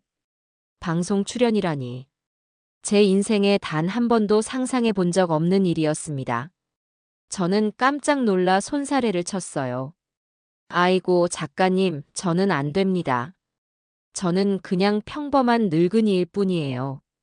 방송에 나가서 할 말도 없고 얼굴 팔리는 것도 싫습니다. 저는 정중하게 거절하고 전화를 끊으려 했습니다. 하지만 작가는 끈질겼어요. 어르신, 잠시만 제 이야기를 들어주세요. 지금 이 순간에도 어르신과 같은 수많은 분이 평생 모은 재산을 사기꾼들에게 빼앗기고 있습니다. 어르신께서 직접 겪으신 이야기를 방송에 나와서 들려주신다면 비슷한 위험에 처한 다른 분들에게 정말 큰 도움이 될 수 있습니다. 이건 어르신의 개인적인 이야기를 넘어 우리 사회에 꼭 필요한 경고의 메시지가 될 수 있어요. 부디 용기를 내주시길 부탁드립니다. 작가의 진심 어린 설득에 저는 잠시 망설여졌습니다. 전화를 끊고 나서도 다른 분들에게 큰 도움이 될 수 있다는 그 말이 계속 귓가에 맴돌았죠. 그날 저녁 저는 아들과 경자를 불러 모아 방송국에서 연락이 왔던 이야기를 털어놓았습니다. 내가 무슨 연예인도 아니고 주책맞게 방송에 나가서 뭘 하겠니? 그냥 안 한다고 했어. 엄마, 왜요? 좋은 기회잖아요. 엄마가 얼마나 대단한 일을 하셨는데요. 저는 엄마가 방송에 나가셨으면 좋겠어요. 엄마가 스트레스 받으실까봐 걱정되기는 하지만 엄마의 이야기가 분명 다른 누군가에게는 큰 힘이 될 거예요. 그래, 복순아. 도현이 말이 맞다. 너의 그 용감한 이야기가 그냥 우리끼리 아는 이야기로 묻히기에는 너무 아깝지 않니? 내가 나서서 우리 같은 늙은이들은 더 이상 당하고만 살지 않는다는 걸 똑똑히 보여줘야지. 이건 너만 할 수 있는 일이야. 아들과 친구의 적극적인 지지에 제 마음도 조금씩 움직이기 시작했습니다. 생각해보니 며느리와 박 팀장에게 그토록 분노했던 이유도 단지 내 돈을 지키기 위해서만은 아니었어요. 저처럼 평생을 정직하게 살아온 다른 어르신들이 저런 하이에나 같은 놈들에게 피눈물을 흘리게 될까봐 그게 더 화가 났던 것이었죠. 그렇다면 내가 나서서 그 위험을 알리는 것이야말로 이 지독한 사건을 겪어낸 내가 해야 할 마지막 역할이 아닐까 하는 생각이 들었습니다. 저는 잠시 고민하다가 결심이 선 얼굴로 고개를 끄덕였습니다. 알겠다. 할게, 방송. 이왕 이렇게 된 거, 이 신복순이가 어떤 사람인지, 그리고 우리 늙은이들이 얼마나 강하고 지혜로운 사람들인지 온 세상 사람들이 다 알게 한번 똑똑히 보여주고 와야겠다. 제 결정에 아들과 경자는 자기 일처럼 기뻐하며 박수를 쳤습니다. 그 순간 저는 제 인생의 이막이 제가 전혀 예상하지 못했던 새로운 무대 위에서 펼쳐지게 될 것임을 직감했습니다. 사기꾼을 잡는 통쾌한 복수극으로 끝날 줄 알았던 제 이야기는 이제 더 많은 사람을 위한 희망의 이야기로 거듭나려 하고 있었습니다. 방송국에 가기로 약속한 날이 밝았습니다. 아침부터 경자는 저희 집에 와서 제 옷이며 머리며 온갖 참견을 하느라 정신이 없었어요. 복순아, 너무 화려한 옷은 안 된다. 사기꾼들하고 똑같아 보일 수 있어. 그렇다고 너무 초라하면 기에 눌려 보이니까 이 옥색 가디건이 딱 좋겠다. 친구의 성화에 못 이기는 척 옷을 갈아입고 아들이 운전하는 차를 타고 서울에 있는 방송국으로 향했습니다.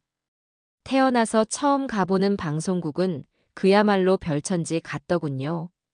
높다란 건물과 그 안을 바쁘게 오가는 젊은 사람들, 여기저기서 번쩍이는 조명들을 보니 괜히 주눅이 들고 심장이 쿵쾅거렸어요. 과연 내가 이곳에서 말을 제대로 할 수 있을까? 덜컥 겁이 났습니다. 대기실로 안내되자 저를 섭외했던 젊은 이 작가라는 분이 활짝 웃으며 저희를 맞아주었습니다. 어르신 오시느라 고생 많으셨어요. 긴장하지 마시고 그냥 평소처럼만 말씀하시면 돼요. 저희가 다 알아서 예쁘게 만들어 드릴 테니까요. 작가의 따뜻한 격려에도 좀처럼 긴장이 풀리지 않았죠. 아들은 그런 제 손을 꼭 잡아주며 말했습니다. 엄마 할 수 있어요. 엄마는 세상에서 가장 강한 분이잖아요.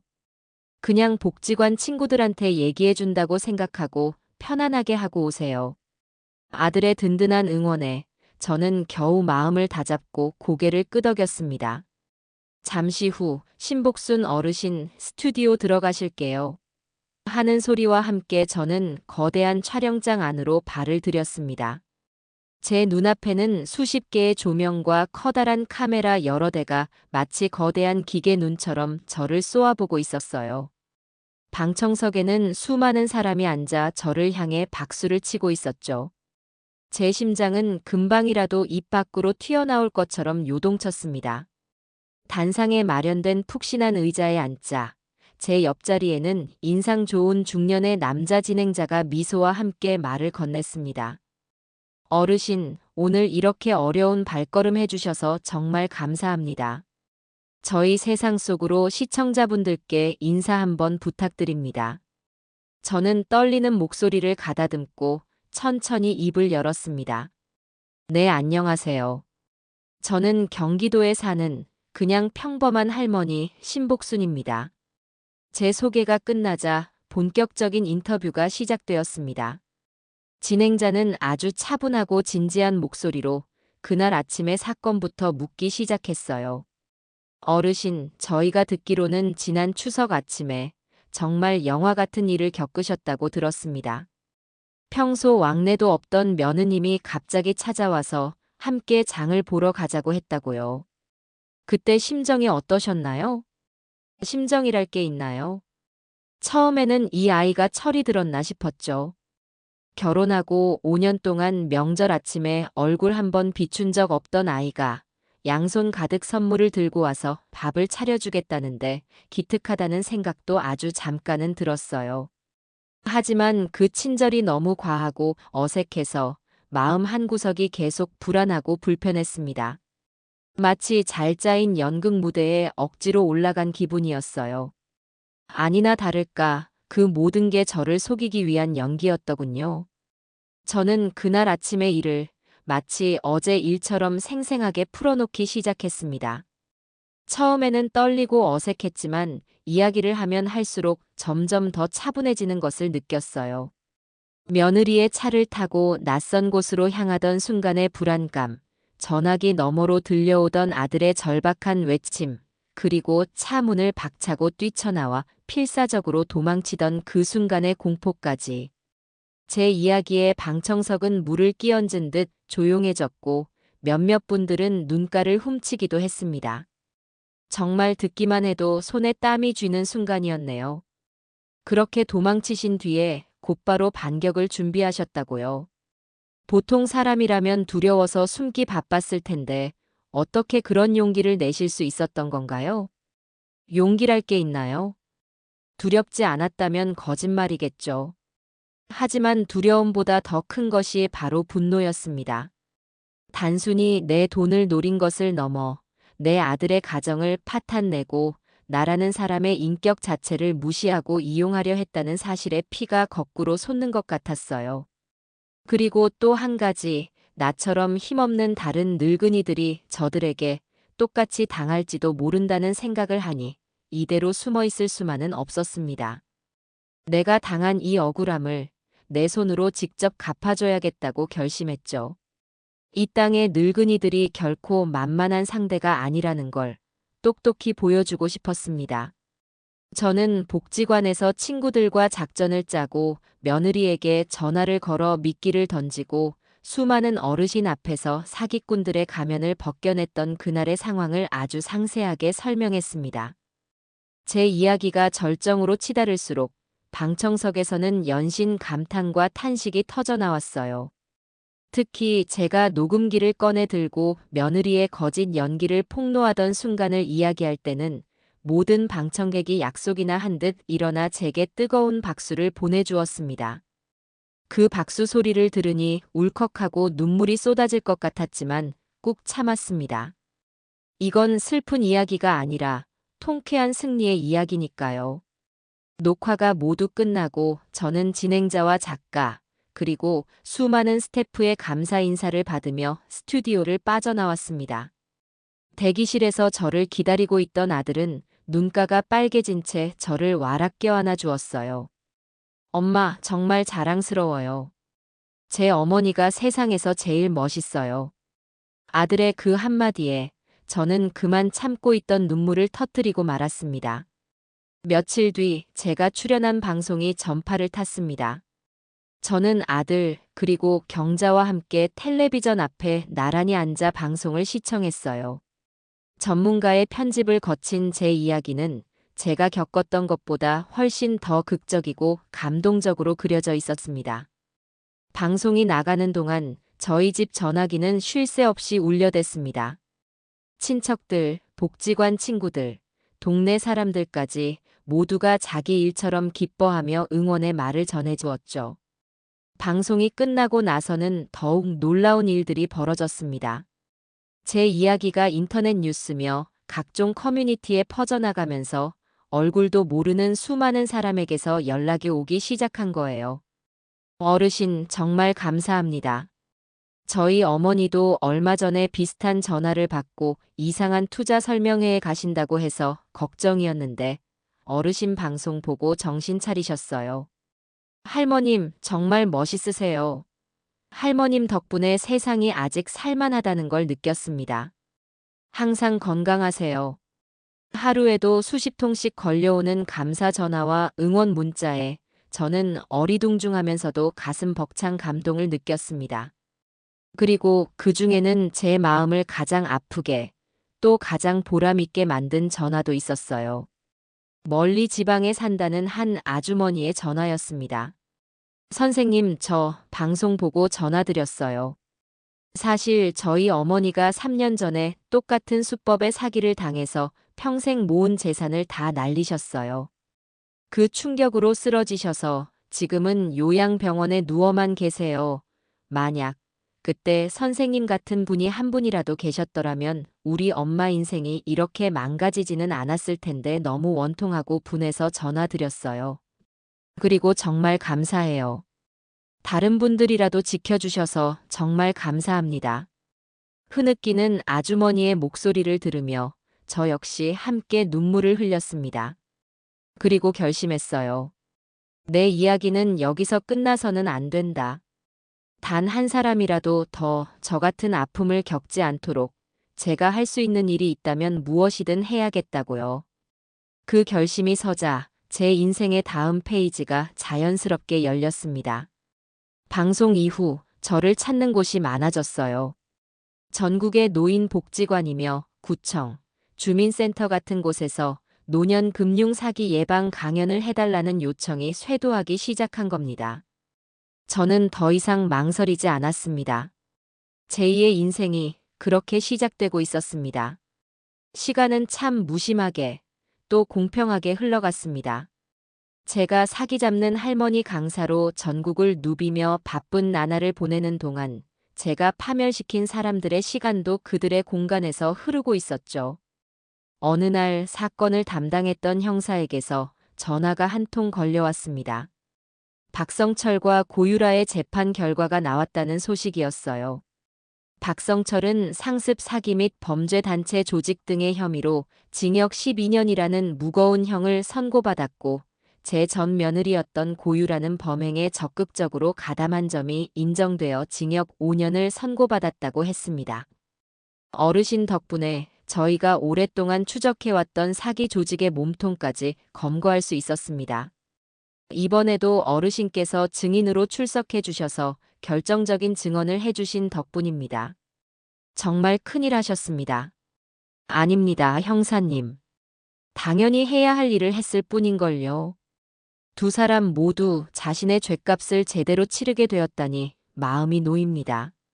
전화를 끊고 저는 한동안 창밖을 바라보며 깊은 생각에 잠겼습니다. 며느리가 5년이라는 긴 시간을 차가운 교도소에서 보내게 되었다는 소식에 속이 시원하기보다는 어쩐지 마음 한구석이 서늘해져 오는 것을 느꼈어요. 한때는 제 아들의 아내였고 제 며느리였던 아이. 그릇된 욕망이 한 사람의 인생을 얼마나 처참하게 무너뜨릴 수 있는지 그 씁쓸한 현실을 다시 한번 마주하는 기분이었습니다. 저는 그 아이가 교도소에서 보내는 시간 동안 돈보다 더 소중한 것이 무엇인지 진정으로 뉘우치고 반성하는 시간을 갖기를 진심으로 바랐습니다. 그에 반해 제 아들 도현이는 아주 건강하게 자신의 상처를 극복해 나가고 있었습니다. 이혼의 아픔을 겪은 뒤 아들은 이전보다 훨씬 더 성숙하고 단단한 사람이 되어갔어요. 일에도 더욱 매진했고 주말이면 꼬박꼬박 저를 찾아와 함께 시간을 보냈죠. 어느 주말 아들은 저를 데리고 아주 근사한 한정식 집에 갔습니다. 엄마, 오늘 제가 엄마한테 제대로 한턱 쏘고 싶어서요. 엄마 요즘 전국적으로 너무 유명해지셔서 아들이 밥 한 번 사드리기도 힘드네요. 얘는 무슨 소리냐? 너 돈 벌어서 나한테 쓰지 말고 너 좋은 데 써. 장가도 다시 가야지. 에이, 엄마도. 저는 아직 생각 없어요. 지금은 그냥 엄마 아들로 사는 게 제일 행복해요. 그리고 엄마, 저 승진했어요. 이번에 과장으로 발령났어요. 아들은 쑥스러운 듯 웃으며 말했습니다. 저는 정말 기뻐서 저도 모르게 아들의 손을 덥석 잡았어요. 아이고, 내 아들. 장하다. 정말 고생 많았다. 아들은 그런 저를 보며 진지한 얼굴로 말했습니다. 다 엄마 덕분이에요. 예전에 저였다면 아마 이혼의 아픔에 허우적거리면서 제 인생을 다 망치고 있었을지도 몰라요. 그런데 엄마를 보면서 저는 그냥 아들이 아니라 한 사람으로서 앞으로 어떻게 살아야 하는지를 배우고 있어요. 어떤 시련이 닥쳐도 도망치지 않고 당당하게 맞서 싸우는 법을요. 엄마는 제게 그냥 어머니가 아니라 제 인생의 스승님이세요. 아들의 그 말에 저는 또 눈시울이 뜨거워졌습니다. 지난 시간의 모든 아픔과 상처가 아들의 그 따뜻한 한마디에 눈 녹듯 사라지는 기분이었어요. 우리는 그날 아주 오랫동안 마주 앉아 서로의 삶에 대해 그리고 앞으로의 미래에 대해 이야기꽃을 피웠습니다.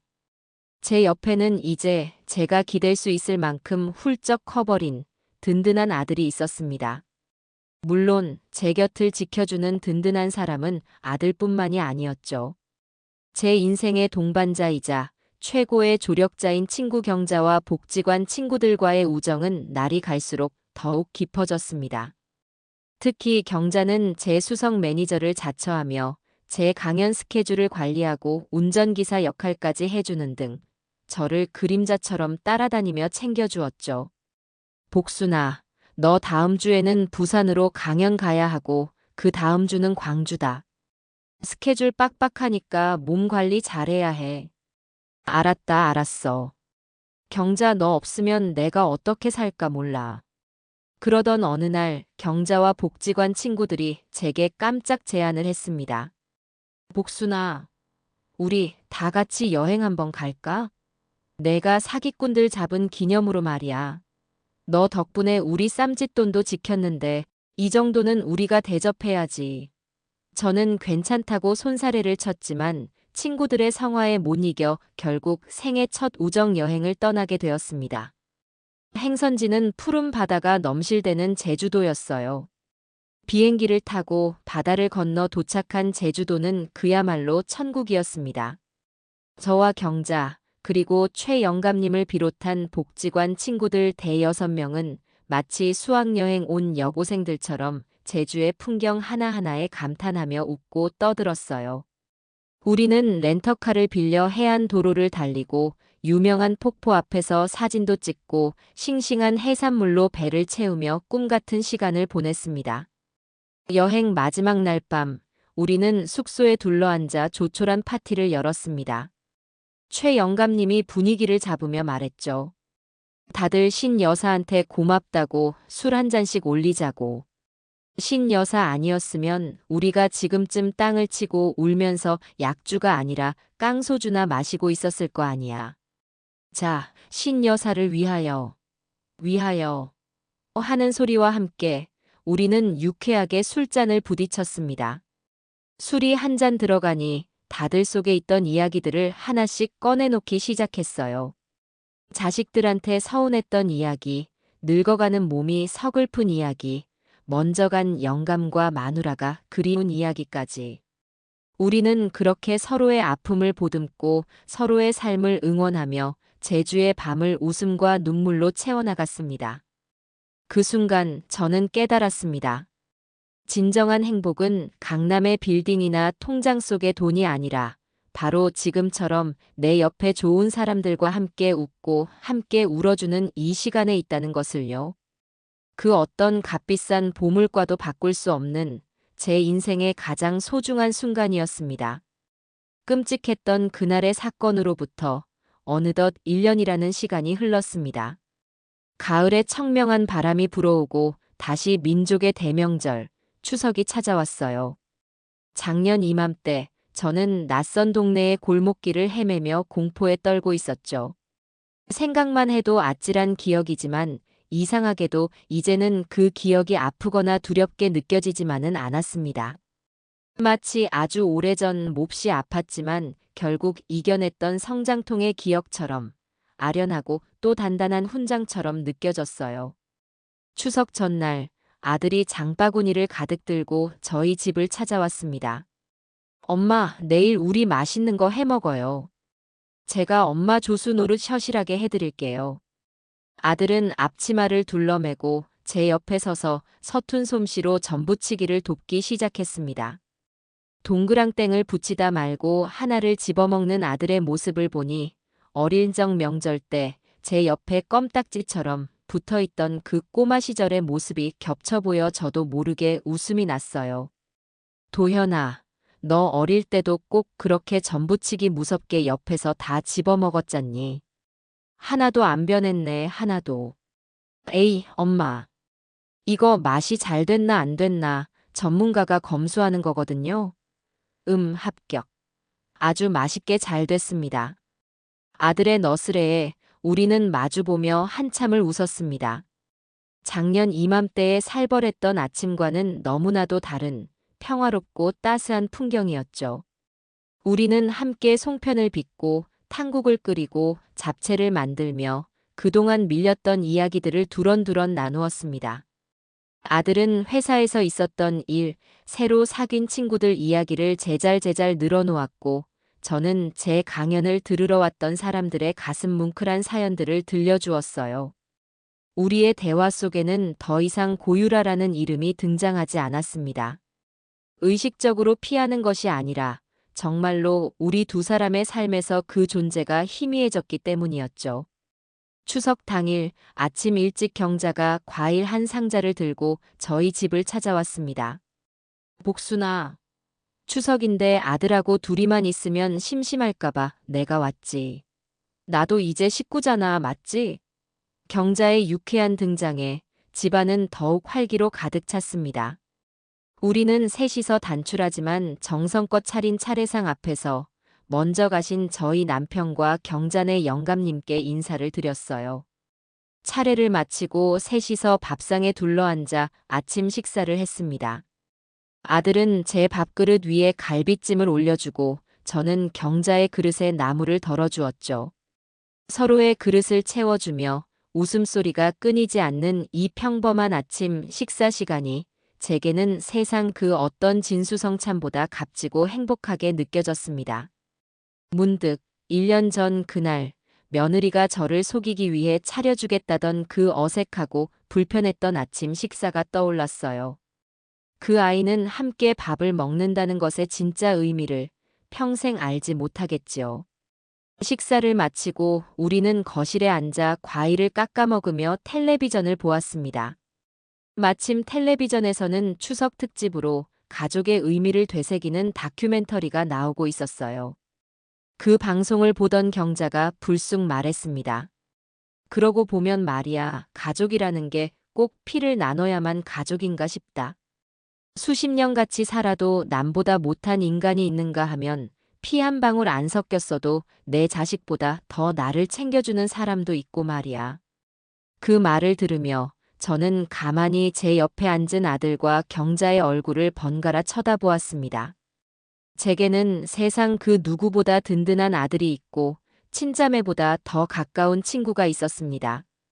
이들이야말로 제게 남은 진짜 가족이었죠.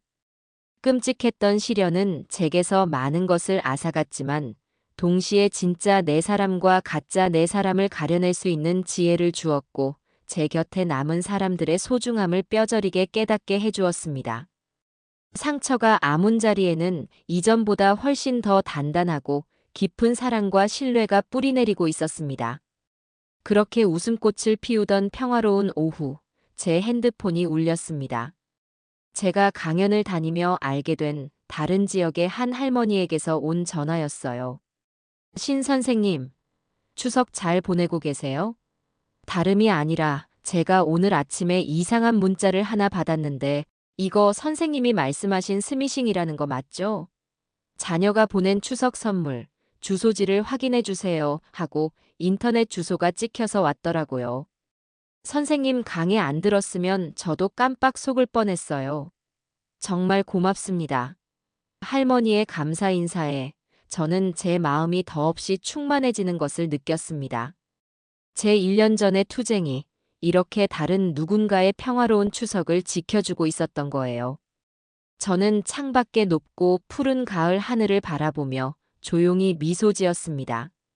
올해 추석은 제 인생에서 가장 풍요롭고 따뜻한 명절로 기억될 것 같았습니다. 제 이야기는 아직 끝나지 않았습니다. 아니, 어쩌면 그때부터가 제 인생의 진짜 시작이었을지도 모르겠어요. 저는 여전히 사기 잡는 할머니 강사, 신복순으로 살아가고 있습니다. 처음에는 작은 복지관이나 주민센터에서 시작했던 강연이 입소문이 나면서 이제는 은행이나 증권사, 심지어는 경찰청에서까지 초청을 받는 어엿한 전문 강사가 되었죠. 어느덧 제 하루 일과는 꽤나 규칙적으로 변했습니다. 아침에 일어나면 가장 먼저 하는 일은 제게 온 이메일이나 편지를 확인하는 거예요. 전국 각지에서 얼굴도 모르는 수많은 분이 제게 편지를 보내옵니다. 그 편지들 속에는 제 강의를 듣고 보이스피싱을 피했다는 감사 인사도 있고 자식보다 더 살갑게 제 건강을 걱정해주는 안부 인사도 담겨 있어요. 얼마 전에는 강원도 산골에 사신다는 한 할아버지에게서 삐뚤빼뚤한 손 편지를 한 통 받았습니다. 신복순 선생님께. 나는 평생 농사만 짓고 살아온 무지렁이 늙은이입니다. 얼마 전 읍내에 나갔다가 우연히 텔레비전에서 선생님의 강연을 보게 되었습니다. 선생님께서 모르면 무조건 물어보고 의심스러우면 무조건 끊어라고 열변을 토하시는 모습을 보고 무릎을 탁 쳤습니다. 사실 저도 며칠 전에 검찰이라면서 전화가 와서는 제 통장이 범죄에 연루되었다고 돈을 안전한 곳으로 옮겨야 한다고 해서 하마터면 평생 모은 밥 한 돈을 다 날릴 뻔했습니다. 그때 선생님의 얼굴이 딱 떠오르지 않겠습니까? 그래서 제가 전화에 대고 호통을 쳤습니다. 이놈들. 내가 신복순 선생님 강의를 들은 사람이야. 어디서 가짜는 사기를 치려고 들어. 하고요. 그랬더니 그놈들이 아무 말도 못하고 전화를 끊어버리더군요. 선생님, 정말 고맙습니다. 선생님은 제 평생의 은인입니다. 이런 편지를 읽는 날이면 저는 하루 종일 가슴이 벅차서 아무것도 할 수가 없어요. 내가 살아온 세월이, 내가 겪었던 아픔이 이렇게 다른 누군가에게 힘이 되고 희망이 될 수 있다는 사실이 제게는 그 어떤 보약보다 더 큰 활력이 되어줍니다. 오후에는 주로 강연 준비를 하거나 새로운 사기 수법에 대해 공부를 합니다. 세상이 어찌나 빠르게 변하는지 사기꾼들의 수법도 매일같이 진화하더라고요. 저는 그들의 수법에 뒤처지지 않기 위해 신문도 꼼꼼히 읽고 인터넷 검색도 배우고 심지어는 젊은 사람들이 한다는 유튜브까지 챙겨봅니다. 아들은 그런 저를 보며 엄마는 저보다 더 신세대에 가깝다며 혀를 내두르곤 하죠. 강연이 있는 날이면 저는 가장 아끼는 옥색 가디건을 곱게 차려입고 강단에 섭니다. 수많은 초롱초롱한 눈망울 앞에서 저는 더 이상 떨거나 두려워하지 않아요. 저는 제 삶으로 직접 증명해낸 이야기들을, 제 모든 진심을 다해 들려줍니다. 여러분, 사기꾼들이 가장 좋아하는 먹잇감이 누군지 아십니까? 바로 나는 괜찮겠지 하고 안심하는 사람, 나는 아는 게 없어서 어쩔 수 없어 하고 포기하는 사람입니다. 늙었다고 못 배웠다고 세상 물정 모른다고 절대 기죽지 마세요. 우리에게는 젊은 사람들이 가지지 못한 가장 강력한 무기가 있습니다. 바로 세월이 가르쳐준 지혜와 의심할 줄 아는 눈입니다. 조금이라도 이상하면 무조건 전화를 끊으세요.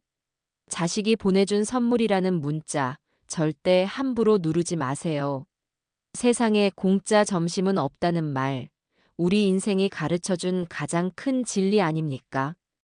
제 이야기에 고개를 끄덕이고 박수를 치고 때로는 눈물을 훔치는 어르신들을 볼 때마다 저는 살아있음을 느낍니다.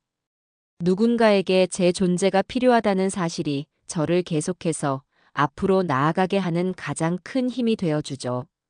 강연이 없는 날이면 저는 평범한 할머니 신복순으로 돌아옵니다. 복지관에 나가 친구들과 화투를 치며 시간 가는 줄 모르고 웃고 떠들고 아들 집에 가서 맛있는 반찬을 해놓고 오기도 하죠. 제 삶은 이제 강사 신복순과 할머니 신복순이라는 두 개의 축을 중심으로 아주 건강하고 활기차게 돌아가고 있습니다. 오늘 제 길고도 서툰 이야기를 마지막까지 들어주신 여러분께 제 삶을 통해 얻게 된 몇 가지 깨달음을 나누며 인사를 드릴까 합니다. 돌이켜보면 제 인생을 송두리째 흔들었던 그 끔찍한 사건은 어쩌면 제게 온 위기이자 가장 큰 기회였는지도 모르겠습니다. 그 일이 없었다면 저는 아마 지금도 여느 노인들처럼 조용히 세월이 흘러가기만을 기다리며 무료한 하루하루를 보내고 있었을 테니까요. 하지만 저는 그 시련을 통해 제 안에 숨겨져 있던 저 자신도 몰랐던 큰 용기와 지혜를 발견하게 되었습니다. 그리고 깨달았죠. 내 인생의 주인은 그 누구도 아닌 바로 나 자신이라는 것을요. 여러분, 혹시 지금 삶이 힘들고 억울한 일을 겪고 계신가요? 나이가 들어 이제 내 인생은 끝났다고 아무것도 할 수 없다고 생각하며 주저앉아 계신가요? 부디 그러지 마십시오. 우리의 삶은 우리가 포기하지 않는 한 절대 끝나지 않습니다.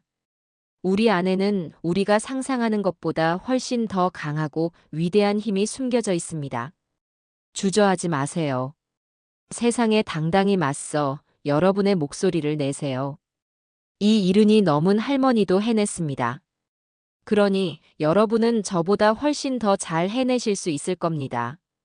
여러분의 삶에 그리고 여러분의 가정에 늘 따뜻한 사랑과 지혜가 가득하기를 이 늙은 시어미가 진심으로 기원하겠습니다.